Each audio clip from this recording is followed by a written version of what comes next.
तो 5 कर्म इंद्री, 5 ज्ञान इंद्री। और हम श्वास लेते प्राण, लेकिन 5 विभागों में बदल जाता है। तो प्राण, अपान, व्यान, उदान, समान। लेते तो प्राण, लेकिन नीचे से श्वास जब गंदी हवा फेंकते तो अपान होता है। पीते पानी तो अलग कर देता है, खाते तो अलग कर देता है, उसे उदान कहते हैं। चौथा होता है व्यान, और 5वां होता है पूरे शरीर में प्राण व्यापक, उसको समान बोलते हैं। प्राण, अपान, व्यान, उदान, समान, ये 5 प्राण, 5 कर्म इंद्री, 5 ज्ञान इंद्री, 15 हो गए। मन और बुद्धि तो 17, अथवा तो मन बुद्धि चित्त अहंकार। मन बुद्धि बोलो तो चित्त अहंकार उनसे जोड़ देते तो 17 होते, और अलग से लो तो 19 तत्व। उसको बोलते सूक्ष्म शरीर। तो घड़ा भी जिधर भी जाता है तो आकाश उधर। अब घड़ा आपने यहाँ से उठाया, दूसरी जगह ले गए, तो यहाँ का आकाश दूसरी जगह नहीं ले जाओगे, आकाश तो आर पार हो जाता है। जिधर भी जाओगे तो घड़े में आकाश मौजूद रहेगा।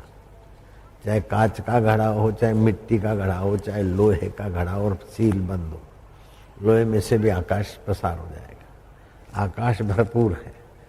ऐसे ही चिदाकाश परमात्मा भरपूर है। जिधर सूक्ष्म शरीर जाएगा उधर परमात्मा चेतना तो मिलेगी। और सूक्ष्म शरीर में अपने अपने संस्कार होते, अपनी अपनी वासना होती, उसके अनुसार उसको सत्ता तो भगवान की ज्यों की त्यों है, वासना के अनुसार वो चेष्टा करता है। जैसे बैटरी वाली गाड़ी हो या कोई भी गाड़ी हो, कार, तो उसमें चलने का पावर तो होता है, लेकिन ड्राइवर की जैसी जैसी इच्छा होती है उधर उधर गाड़ी घूमती है। ऐसे ही सूक्ष्म शरीर की जिधर जिधर वासना होती है उसी उसी शरीर में उसी उसी वातावरण में जाता है।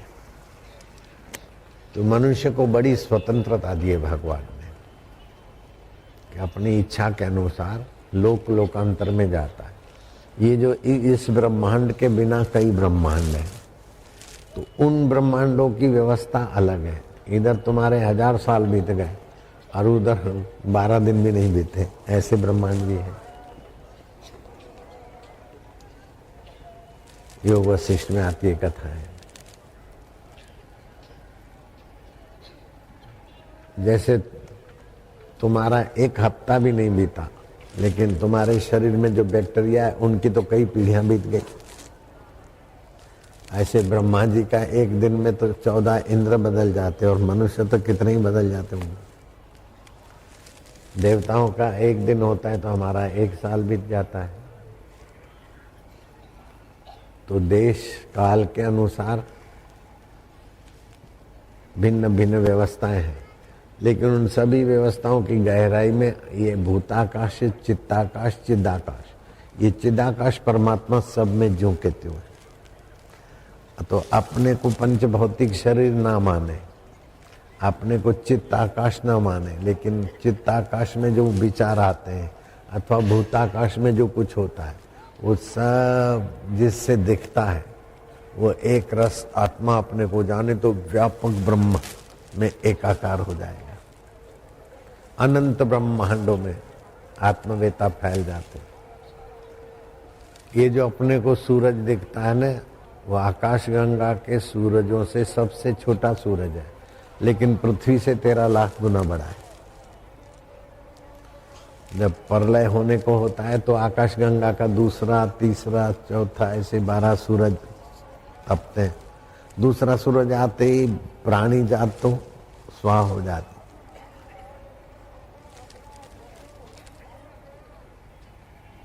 जिसको विज्ञानी बोलते आकाश गंगा, वो अपने शास्त्रों में तप लोक से वर्णित है। आग ही आग, तपनी तपनी। आकाश गंगा में 400 करोड़ सूरज हैं। अग्निलोक, तपलोक बोलो। मेरे गुरुजी बोलते थे, लोग ये विज्ञानी बोलते हैं कि चंद्र में जाके आए, चंद्रलोक तक। चंद्रलोक तक नहीं गए, ये तो ग्रह तक गए, चंद्र ग्रह तक। चंद्रलोक इन्होंने देखा ही नहीं। मैं गुरुजी के साथ था, मुसाफरी कर रहा था, तो किसी भक्त ने पढ़कर सुनाया टाइम्स ऑफ इंडिया कि साईं अमेरिका चंद्रलोक तक पहुंच गया है, और 1 साल में अमेरिका वहाँ बड़ा होटल बनाएगा और richest people can stay there within 1 year. धनी आदमी वहां रह सकेंगे। मेरे गुरुजी ने जरा सा, अरे बोले कुछ भी नहीं हुआ, छोड़ो, रिचेस्ट पीपल से तो नहीं बना पाएंगे। चंद्रलोक है ही नहीं, हो तो ग्रह है, और साल भर में तो क्या नहीं बना पाएंगे। इस बात को 39 साल हो गए, अभी तक अमेरिका ने चंद्रलोक में होटल बनाई, ऐसा हमने नहीं सुना। भारत के संतों की कैसी ऊंची पहुंच है, जो करोड़ों करोड़ों नहीं अरबों खरबों रुपए खर्च के थक के चुप होके बैठ गए। वो बात लीलाशाह प्रभु जी ने चालू ट्रेन में जान ली थी,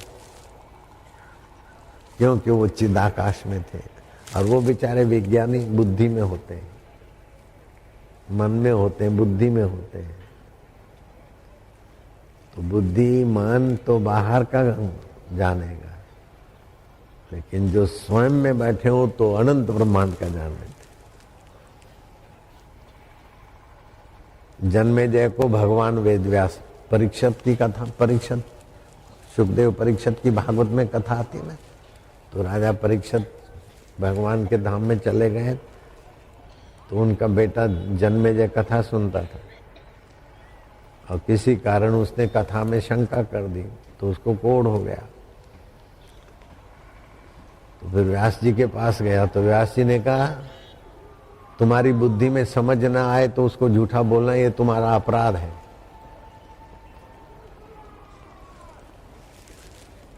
अब मैं तुमको बोलता हूं कि थोड़े दिन में तुम्हारे पास सौदागर आएगा, उसमें काला घोड़ा तुम्हें बहुत प्यारा लगेगा, तुम लेना नहीं लेकिन तुम लोगे, लो तो बैठना नहीं लेकिन तू बैठेगा, बैठे तो दक्षिण की तरफ मत भागना, तू जाएगा। और नदी के किनारे एक सुंदरी बैठी होगी, तू उससे बात नहीं करना लेकिन करेगा, बात करे लेकिन घोड़े पर साथ में बिठाकर मत लाना, लेकिन तू लाएगा। साथ पे लाए तो लाए, लेकिन उससे विवाह मत रचना, लेकिन तू विवाह रचेगा। और फिर बड़े बुजुर्ग ब्राह्मण किसी संत के दर्शन के लिए चले जाएंगे, छोटे छोटे छोरे टाइप होंगे, उनके द्वारा तू विवाह का कार्य संपन्न कराएगा। और वो तेरी जो ललना है वो ब्राह्मणों को परोस होगी, तो जोर की हवा लगेगी और उसका दुपट्टा उड़कर वो ब्राह्मणों की पत्तल पे गिरेगा, और वो ब्राह्मण छोरे छोरे हैं युवक हंसी उड़ाएंगे। तू तलवार नहीं निकालना लेकिन तू तलवार निकालेगा, उनका सिर मत काटना लेकिन तू काटेगा, और उसे तुझे ब्रह्म हत्या लगेगी। संभल सके तो संभल। बोले महाराज आपने कह दिया, अब मैं वो घोड़ा लेने वाला ही नहीं हूं। बोले देखो, एक तो मंद प्रारब्ध होता है, मंद तकलीफ होती है उसको तो आदमी अपने पुरुषार्थ से हटाता है, तीव्र तकलीफ होती है तो भगवान और संत और अनुष्ठान से हटती है, लेकिन तर तीव्र होती है ना तो होनी होके ही गुजरती। देखो तू बच सके तो बच, नहीं बच सका सब वहां। बोले महाराज ने तो मना की, लेकिन अब थोड़ा सा जाते, सुंदरी से बात नहीं करना लेकिन जरा सा करते, घोड़े पे नहीं लाना लेकिन जरा सा ले जाते, विवाह मत रचना लेकिन अब क्या है। ऐसा करते करते सब हुआ। तो चिदाकाश में वो सब पता है, परमात्मा में सदा वर्तमान काल है। ये तो हम मन बुद्धि में रहते ना, इसीलिए काल के 3 विभाग हो गए। जो गुजर गया उसको भूतकाल बोलते हैं, जो आने वाला है उसको भविष्य बोलते हैं, जो अभी गुजर रहा है उसको वर्तमान बोलते हैं। लेकिन ये भूत और भविष्य वर्तमान में ही सिद्ध होते हैं। वर्तमान के बिना भूत और भविष्य का ज्ञान किसको होगा। तो सदा जो वर्तमान है चिदाकाश परमात्मा, उसी से भूत और भविष्य होता है। तो परमात्मा में जिनकी स्थिति होती है वो बता देते हैं कि ऐसा होगा, ऐसा हुआ था। मेरे गुरुजी कभी ऐसी सी बात बोल देते हैं कि उस समय तो मुझे आश्चर्य लगता था, ये पहली बार आया हो गुरुजी, लेकिन अब पता चला कि उन महापुरुषों के लिए सब सहज में है। तो आपको वर्तमान चिदाकाश में ठहराने के लिए मैं हरि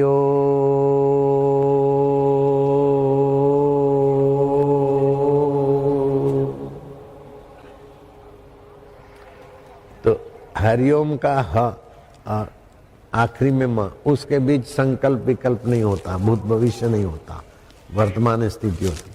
15, 20, 25 मिनट रोज करो तो आप वर्तमान तत्व में, चिदाकाश में थोड़ी विश्रांति पाओ, उससे सामर्थ्य आएगा, उससे भगवान का आनंद प्रकट होगा और बुद्धि में विलक्षण लक्षण प्रकट होने लगेंगे।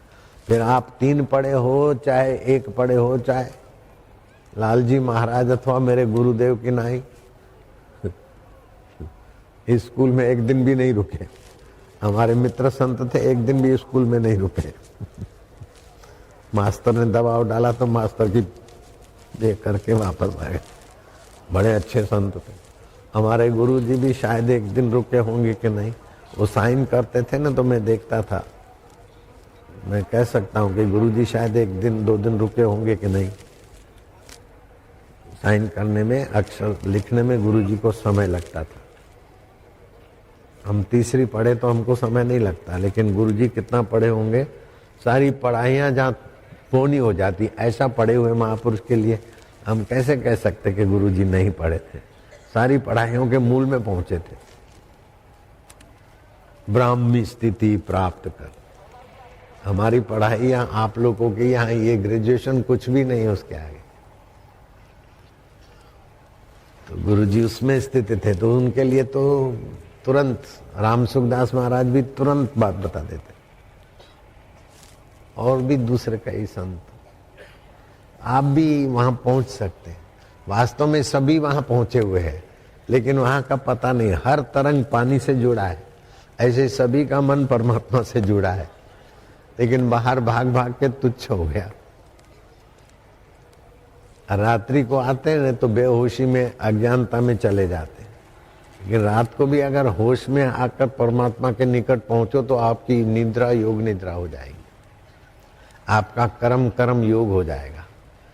इसलिए मुझे 75 साल हो गए ना, तो मैं लंबा चौड़ा भाषण या सत्संग विस्तार वाला नहीं करना चाहता हूँ। बस कट टू कट, जल्दी में जल्दी लोगों को फायदा हो जाए। इसलिए ओमकार की साधना, दीर्घ प्रणवा का जाप, अथवा रात को सोते समय दीक्षा में बता देता हूँ, ऐसे नींद करो तो तुमको समय कम में जल्दी अनुभव हो जाए।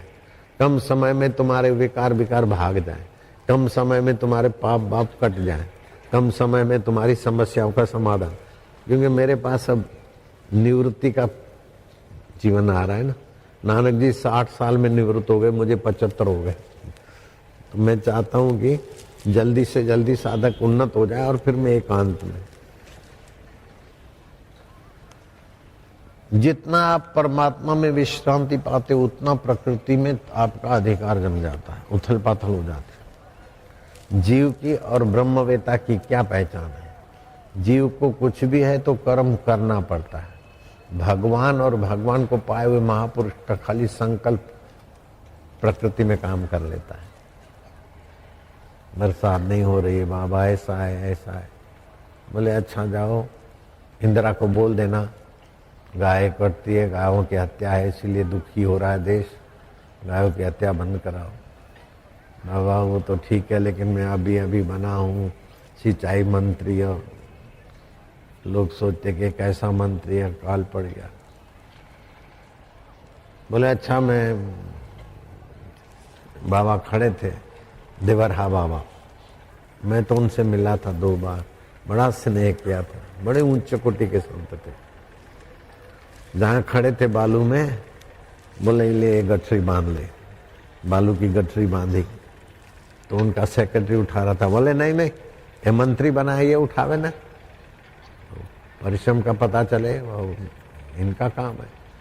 तो मंत्री ने उठाई वो गठरी, गाड़ी में रखी। बोले तेरे पास तो हेलीकॉप्टर है, बड़ा मंत्री है, सिंचाई मंत्री, जिस जिस राज्य में अकाल पड़ा है वहां छिटकाव कर देना, हो जाएगी बारिश। और बारिश हो गई।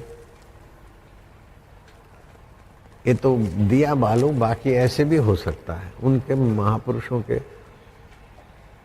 संकल्प में क्या क्या होता है वो तो वहां कोई नीति नियम नहीं बना सकते कि ऐसा होता है ऐसा नहीं होता है, इतना होता है। उसकी कोई किताब नहीं लिखी जा सकती।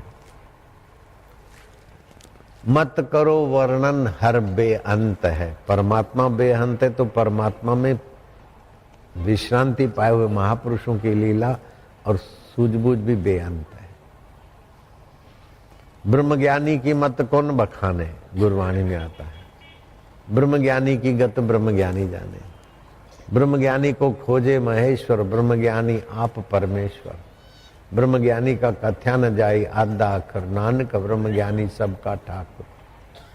ब्रह्मज्ञानी का भोजन ज्ञान, ब्रह्मज्ञानी का ब्रह्म ध्यान, ब्रह्मज्ञानी की मुगत भुगत का दाता, ब्रह्मज्ञानी पूर्ण पुरुष विधाता। संत किन्नाराम रहते थे उस समय, तुलसीदास महाराज भी रहते थे। तो काशी के सेठ को संतान नहीं होती थी, सारे उपाय करके थक गया। किसी ने बोला संत तुलसीदास के पास सियाराम जी आते, लखन भी आते, तो उनको बोलो तुम्हारे भाग्य में है कि नहीं, तो भगवान से पूछ के बता देंगे। तुलसीदास को उसने प्रार्थना की, तुलसीदास ने कहा ठीक है सरकार आएगी, मैं पूछ के बताऊंगा, तुम द्वादशी को आ जाना। और द्वादशी के दिन बैलगाड़ियां, फल फ्रूट मावा मिठाई 2 बैलगाड़ियां भर के गया कि बाबा प्रसाद कहाँ उतरवाएं। तुलसीदास ने कहा प्रसाद नहीं लूंगा, तुम्हारा काम नहीं कर सकता हूं तो प्रसाद नहीं लेंगे। सरकार ने बोला है कि तुम्हारे भाग्य में 10 जन्म तक नहीं है। तो 2 बैलगाड़ी लेके जा रहा था, पत्नी ने कहा संतों के लिए निकाली हुई प्रसाद घर में क्या दुकान थोड़ी करना है। चौराहे पे इकट्ठा किया और आओ प्रसाद ले जाओ, भर भर के देने लगा। तो इसमें वो दूध बेचने वाला कोई अहिर बोले सेठ प्रसाद तो खूब दे रहे हो लेकिन आंखों पे चमक नहीं है, चेहरे पे खुशी नहीं है। प्रसाद बांटने वाला तो प्रसन्न होता है और आप रोते रोते दे रहे हैं, क्या कोई मर गया है क्या? बोले मैं ही मर गया। हजारों निराशाओं में एक आशा थी और वो भी तुलसीदास ने मना कर दी कि तुम्हारे भाग्य में, सारी बात बता दी। तब उस अहिर ने कहा दूध बेचने वाले ने, आप चिंता नहीं करो, वाराणसी में गंगा किनारे मिर्गी घाट है, अभी भी है, संत किन्नाराम पड़े रहते हैं, वो अघोरी बाबा है। आप जाते आते रहना, जाके सीधा नहीं बोलना कि संतान दे दो, नहीं तो वो अघोरी सुना देंगे। आते जाते जब वो पूछे कुछ कोई बात हो, वो तो सब समझ जाएंगे, तुम आते जाते रहो। आते जाते समय हो गया। किन्नाराम ने कहा रे सेठ के बच्चे आता है, क्या लाया है? बोले 10 पूरी है। बोले 10 है, लाओ। खाया, बोले 10 दिए। जितनी पूरी थी उतने बेटे दिए। अब साल भर में तो 2 बेटे आ गए। भाई ने कहा तुलसीदास के यहाँ पहले ले जाएंगे फिर किन्नाराम के यहाँ। पहले तुलसीदास का आता है निवास। तुलसीदास ने पूछा ये गोद में लिए क्या? भाई ने कहा नहीं, मेरे खून से सींचे गए। आपने तो बोला 10 जन्म तक नहीं आएगा, लेकिन किन्नाराम ने बोला 10 दिए तो 20% तो पेमेंट हो गया। 2 आ गए ना, तो 100 में से 2 आए तो 20% आ गया ना। तुलसीदास को लगा कि मेरे को तो राम जी ने बोला 10 जन्म तक नहीं है और किन्नाराम ने बोला 10 दिए, तो 2 तो हो ही गए। प्रभु जी कब पधारेंगे मैं यही पूछूंगा। प्रभु जी से पूछा तो प्रभु ने कहा तो तुमने तो पूछा उसका बैलेंस कितना है, उसके भाग्य में है कि नहीं। और किन्नाराम ने तो चिट्ठी फाड़ दी, तो फिर पूरा करना पड़ता है ना। तब से वो कहावत हो गई, जो न करे राम सो करे किन्नाराम, जो न करे राम सो करे किन्नाराम।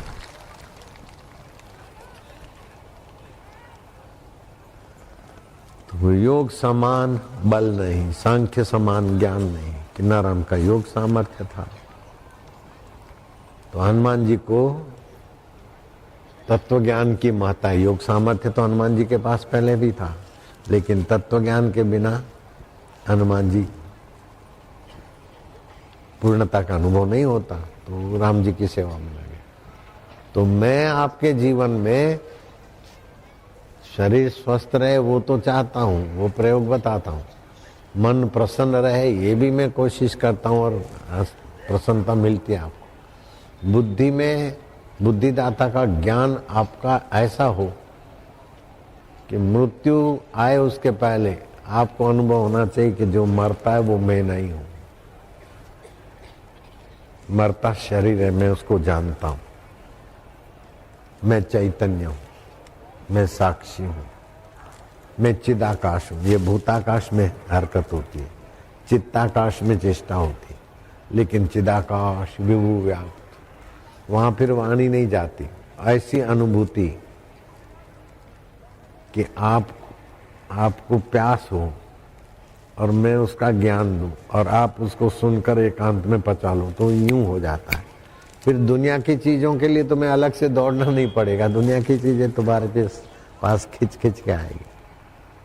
आप मान नहीं चाहोगे, लोग मान देंगे। आप यश नहीं चाहोगे, लोग यश देंगे। आपको आवश्यकता हो वो चीज वस्तु पहले हाजिर हो जाएगी। आपकी मौज पड़े तो उपयोग करो, नहीं तो कुछ नहीं। चिदाकाश माना सारे ब्रह्मांडों का स्वामी तत्व से आप जुड़ गए। कोई प्रधानमंत्री से जुड़ गया तो पूरी मिशनरी सरकारी उसकी खुशी में लग जाती है।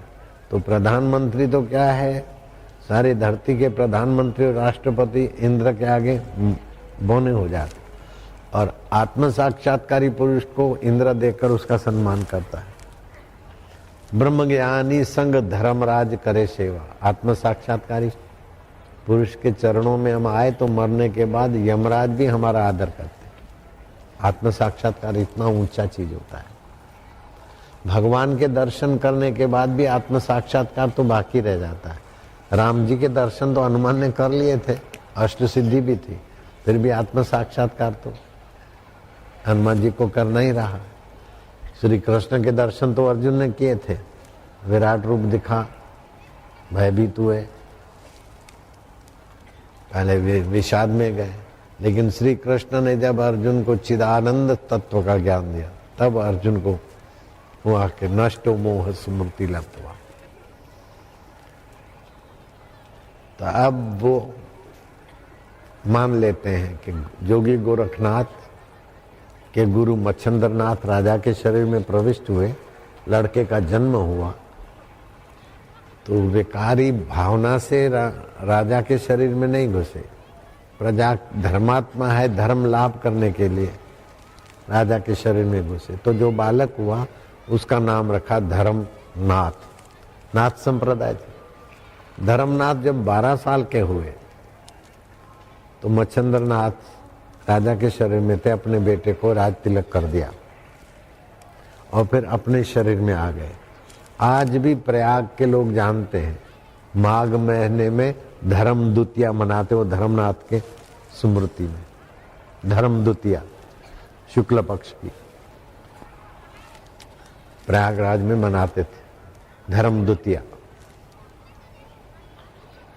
तो ये योग का बल है, लेकिन तत्व ज्ञान तो उससे भी ऊंची बात।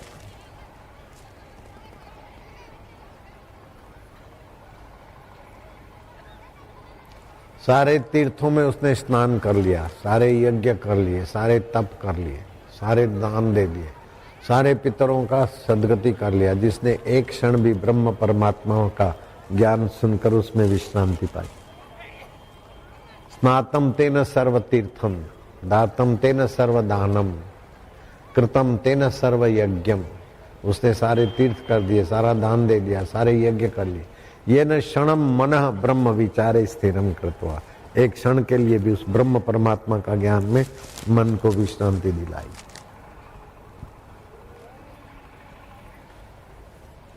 तो जो भी करो,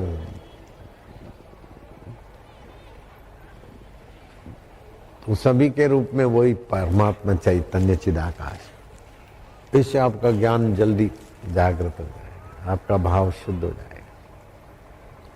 जिधर जाना है ना उधर की अभी भावना करो तो जल्दी पहुंच जाओगे। सब वासुदेव है, सब हरि का रूप है। तो मोकलपुर के बाबा ने मारा डंडा तो साधु को, जो बोला था ना ईश्वर की प्राप्ति किए बिना नहीं जाऊंगा। ये चंद्रमा, ईश्वर बोलते हैं मैं चंद्रमा हूं, मैं सूरज हूं, मैं हवाएं हूं, वृक्षों में पीपल मैं हूं, पृथ्वी में गंध गुण मेरा है। तो उसको तो मानता नहीं। नया भगवान कौन चाहे, धड़ा उसको पता चल गया वास्तव में सब वासुदेव वासुदेव है।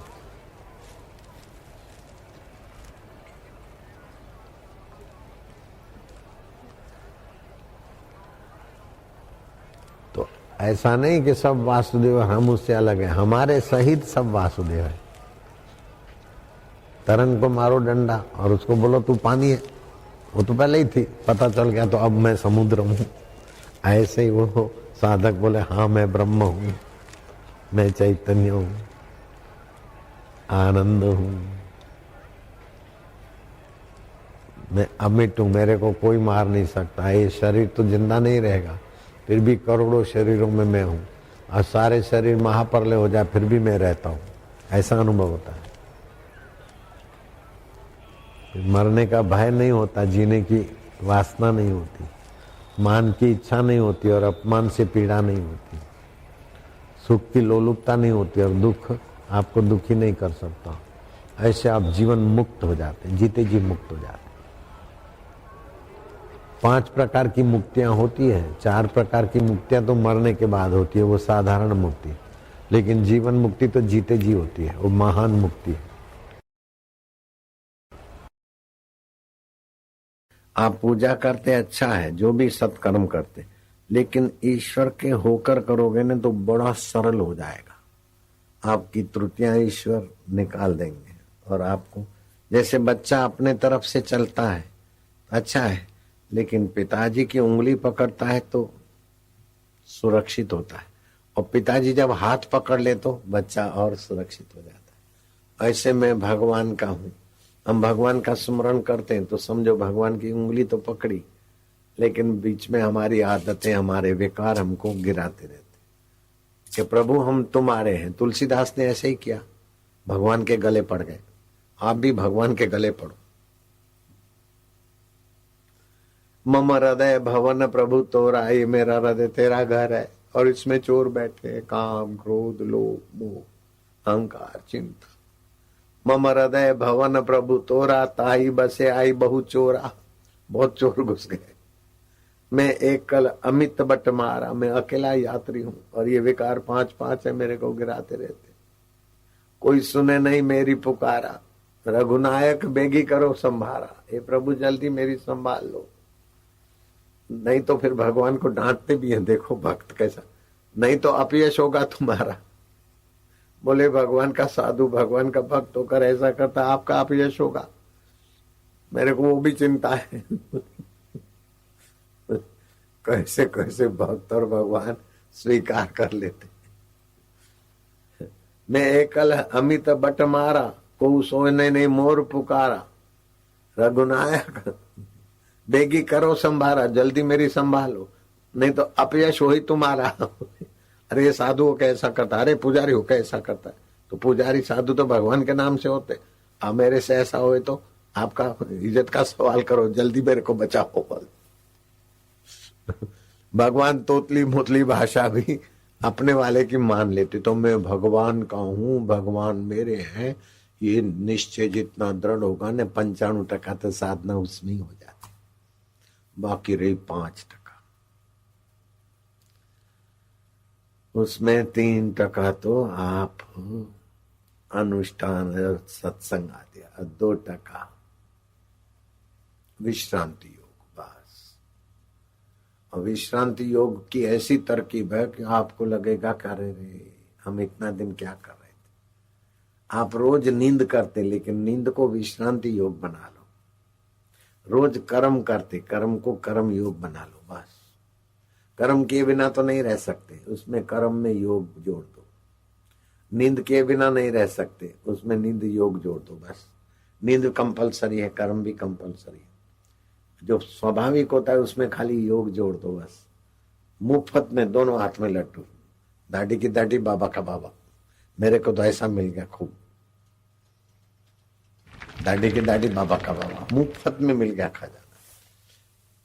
कंगाल आदमी अरबोपति होना चाहे तो मर जाएगा मेहनत कर करके, लेकिन अरबोपति के गोद में चला गया तो उसी दिन अरबोपति हो गया। ऐसे आप तो भगवान के गोद में चले जाओ।